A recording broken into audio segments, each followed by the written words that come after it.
बारामती लोकसभा मतदारसंघातील पुरंदर विधानसभा मतदारसंघातून 18,633 नावं वगळली गेली असल्याची माहिती माजी सनदी अधिकारी व पुरंदर तालुक्याचे राष्ट्रवादीचे नेते संभाजीराव झेंडे यांनी सांगितले आहे।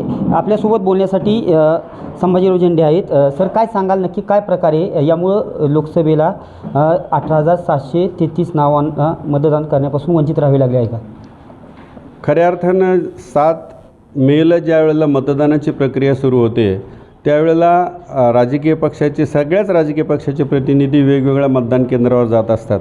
असंच मी भेकराई फुरसुंगी या ठिकाणी गेलो असता खूप नागरिक जमा झाले की आमची नावं नाहीत, ज्यांची नावं आहेत ते फुरसुंगीच्या पलीकडच्या याच्यावर गेलेली आहेत आणि बऱ्याचशा लोकांची नावं वगळली गेलेली आहेत।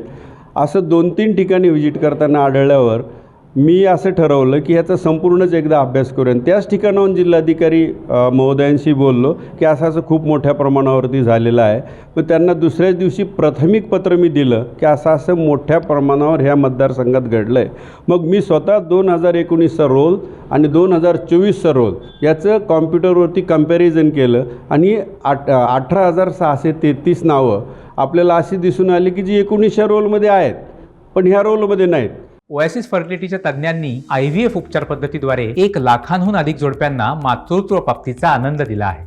मोफत अपॉइंटमेंट बुक करण्यासाठी आजच संपर्क साधा। कदाचित 2-3% याच्यातले लोक मयत असू शकतील, 2-3% दुबार नावं असू शकतील, तेवढं होऊ शकतं। पण ही 18,000 नावं याची जी नियमावली आहे रिप्रेझेंटेशन ऑफ पीपल्स ॲक्ट आणि त्याच्याखाली मतदार नोंदणी अधिनियम या नियमाअंतर्गत निवडणूक निर्णय अधिकाऱ्यांची आणि विशेष करून मतदार नोंदणी अधिकाऱ्यांची कायद्याने दिलेली जबाबदारी आहे की अशी वगळलेली नावं त्यांनी त्यांच्या सगळी यंत्रणा वापरून घरोघरी जाऊन व्हेरीफाय करून ती नावं पुन्हा रिस्टोअर करावीत किंवा पुन्हा सामील करावीत, नागरिकांना त्रास न देता।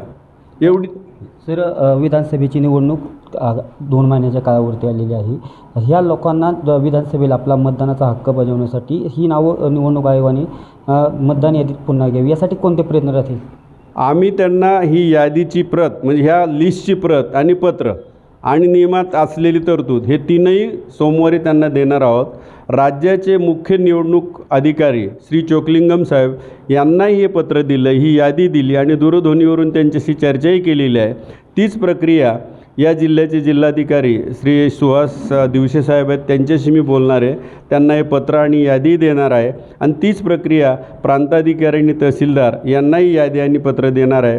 हे प्रामुख्याने त्यांचं काम आहे। त्यांनी पुढच्या 15-20 दिवसात त्यांची जी यंत्रणा आहेत BLOची आणि रेग्युलर निवडणूक यंत्रणा त्यांच्यामार्फत ही नावं पुन्हा रिस्टोअर करावीत, ही पहिली मागणी आहे। ती झालं नाही तर मग आम्हाला पुढचा विचार करावा लागेल। माजी मंत्री विजय शिवतारे यांनी मध्यंतरीच्या काळात 32,000 नावांचा जे कडेगाव पलूस या मतदारसंघातून जो घोळ चालू होता मध्यस्थितीत, त्यानंतर प्रशासकीय पातळीवरून ती यादी व्यवस्थित देखील करण्यात आली। त्याचा आणि आत्ता ज्या 18,633 मतांचा काही साम्य आहे का यात? काय नाही, ते विजयराव शिवतारे यांचा त्यावेळचा आरोप होता जो मी तुमच्यामार्फतच वर्तमानपत्रात आणि व्हॉट्सअपवर वाचला की कलूस कडेगाव या मतदारसंघातली सांगली जिल्ह्यातली नावं पुरंदर हवेलीमध्ये आलेली। त्याचा आणि आजच्या माझ्या विषयाचा की 18,233 नावाचा अर्थोअर्थी तिळमात्रही संबंध नाही। ही नावं आमच्याच मतदारसंघामध्ये गावाची नावं माणसाचं नाव दिलं आहे मी 2019च्या रोलमध्ये होती आणि 2024ला गायब झालीत किंवा कमी झालेली आहेत। ती मुद्दामून कोणी केली का आपोआप झालीत किंवा काही चुकीने झालीत हा संशोधनाचा विषय आहे। पण मात्र प्रशासनाचं हे काम आहे की 2019ला होती आणि काही कारण नसताना का काढली गेलीत याचा त्यांनी ताबडतोब निर्णय करावा आणि ही नावं पुन्हा रिस्टोअर करावीत। तर हे होते राष्ट्रवादीचे नेते संभाजीराव झेंडे। 18,700 नावं जरी वगळली गेली तरी लोकसभेत त्यांना मतदानापासून वंचित राहायला लागले, पण येणाऱ्या विधानसभेला नक्कीच प्रशासकीय पातळी असेल किंवा निवडणूक आयोगाशी संपर्क साधून ही नावे पुन्हा कशी मतदान यादीत येतील यासाठी नक्कीच आमचे प्रयत्न राहतील असे यावेळी त्यांनी सांगितलेले आहे। दीपक कापरे, TV9 मराठी, पुरंदर।